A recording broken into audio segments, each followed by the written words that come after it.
ഞാൻ ചൂസ് ചെയ്തേക്കുന്നത് എക്സിക്യൂട്ടീവ് എന്ന ETF ആണ്. നിങ്ങളുടെ അടുത്ത ചോദ്യം ഇതായിരിക്കാം, ETF എന്താണെന്ന്. ETF stands for exchange traded funds. സിമ്പിളായിട്ട് പറഞ്ഞാൽ ETF എന്ന് പറഞ്ഞാൽ ഒരു ബാസ്ക്കറ്റ് ഓഫ് സ്റ്റോക്സ് ആണ്. ഓരോ ETFനും ഓരോ പർപ്പസ് ഉണ്ടായിരിക്കാം. ചിലവർ ടെക് സ്റ്റോക്സ് മാത്രം ഹോൾഡ് ചെയ്യുന്ന ഒരു ETF ആയിരിക്കും. ചിലവർ oil and gas stocks hold ചെയ്യുന്ന ഒരു ETF ആയിരിക്കും.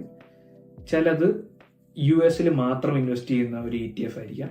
ഞാനിപ്പോൾ ചൂസ് ചെയ്തേക്കുന്നത് എക്സിക്യൂട്ടീവ് എന്ന ETF ആണ്.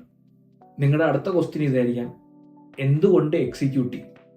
ഞാൻ എക്സിക്യൂട്ടീവ് ചൂസ് ചെയ്യാനുള്ള മെയിൻ റീസൺ ഡൈവേഴ്സിഫിക്കേഷൻ എന്നൊരു ഫാക്ടറാണ്. നിങ്ങൾ എക്സിക്യൂട്ടീവിൽ ഇൻവെസ്റ്റ് ചെയ്യുമ്പോൾ നിങ്ങളൊരു സിംഗിൾ കമ്പനീനെ വിശ്വസിച്ചല്ല ഇരിക്കുന്നത്. ഇതിൽ US ആപ്പിൾ, ആമസോൺ, മൈക്രോസോഫ്റ്റ്, കാനഡയിലെ തന്നെ ദ മേജർ ബാങ്ക്സ്, പിന്നെ ഓയിൽ ആൻഡ് ഗ്യാസ് ജയൻസ്, പിന്നെ ഗ്ലോബൽ മാർക്കറ്റിലെ തന്നെ ടോപ്പ് കമ്പനീസ്, അങ്ങനെ ഏകദേശം